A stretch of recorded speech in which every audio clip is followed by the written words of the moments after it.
Chittagong custom হাউসে সীমিত পরিসরে আমদানি রফতানি পণ্যের শুল্কায়ন চলছে। সার্ভার এবং ব্রডব্যান্ড ইন্টারনেট জটিলতার কারণে পুরোদমে চালু হয়নি। স্বাভাবিক সময়ের তুলনায় অর্ধেক চালানের শুল্কায়ন হচ্ছে। বন্দরেও সৃষ্টি হয়েছে কন্টেইনার জট। তবে পরিস্থিতি ধীরে ধীরে স্বাভাবিক হচ্ছে বলে দাবি কর্তৃপক্ষের।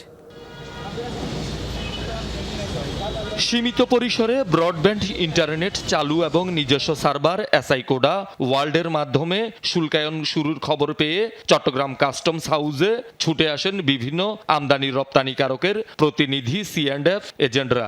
কে কার আগে শুল্কায়ন কার্যক্রম সম্পন্ন করবেন এ নিয়ে হুড়োহুড়ি শুরু করলেও হতাশ হন অনেকে। কাজের যে আমাদের ব্যাঘাত সৃষ্টি হচ্ছে শুধু ইন্টারনেটের জন্য। আমাদের তো অসুবিধা তো হবে, কাজ করতে না পারে অসুবিধা হবে, অন্য ড্যামারিজ খাবে। আসছি তো কাজ করার জন্য, কিন্তু হচ্ছে না, এই যে ঘুরতেছে বা সার্ভার ঢুকতেছে, আসতেছে না, সেই নাম্বার ফেলা যাচ্ছে না, এটা আর কি। আমার অফিসে CNF ইউজার আইডি কিছু ব্যবহার করতে পারতেছি না, কোনো নেট না কোনো কাজও করতে পারতেছি। আমরা আসছি কাজ করার জন্য, গতকালকে বলছে ইন্টারনেট দিবে, বাট কিন্তু এখন পর্যন্ত ইন্টারনেট আসেনি।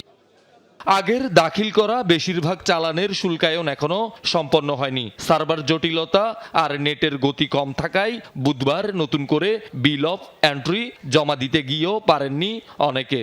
আজকের অবস্থা দুর্বল, একেবারেই দুর্বল। সকাল থেকে এই পর্যন্ত কোনো কার্যক্রম তো আমার সঠিকভাবে হয় নাই। আমরা একটা ভিলাউন্ডে নিয়ে 2-3 ঘন্টা 4 ঘন্টা এখানে আমরা সময় কাটাই দিয়েছি। ইয়ার ভিতরে ঢুকতে পারি না, এসআইকোডা ওয়ার্ল্ডে ঢুকতে পারি না, তাহলে আমরা একটা বিলাবেন্টি কিভাবে কাস্টমারের কাছে আমি সাবমিট করব? অনলাইনে রেজিস্ট্রেশন নাম্বার না দেওয়ার কারণে কোনো ডকুমেন্ট ওখানে সাবমিট করা যাচ্ছে না।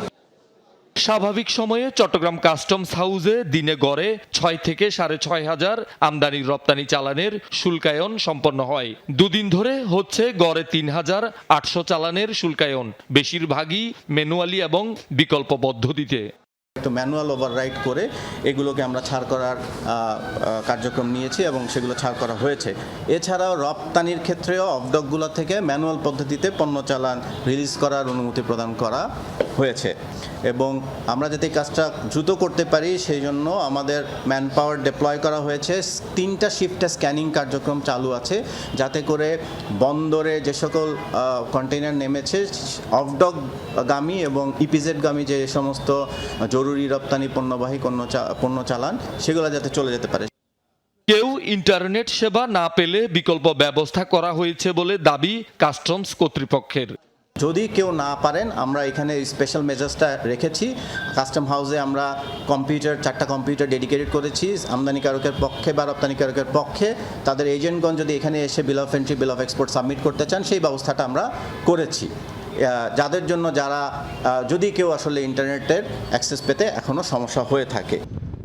বন্দরে জাহাজ থেকে পণ্য উঠানামা স্বাভাবিক, তবে কন্টেইনার খুলে পণ্য খালাস হচ্ছে কম। ফলে বিভিন্ন ইয়ার্ডে 40,000-এর বেশি কন্টেইনারের জট তৈরি হয়েছে। শহীদুল সুমন, যমুনা নিউজ, চট্টগ্রাম।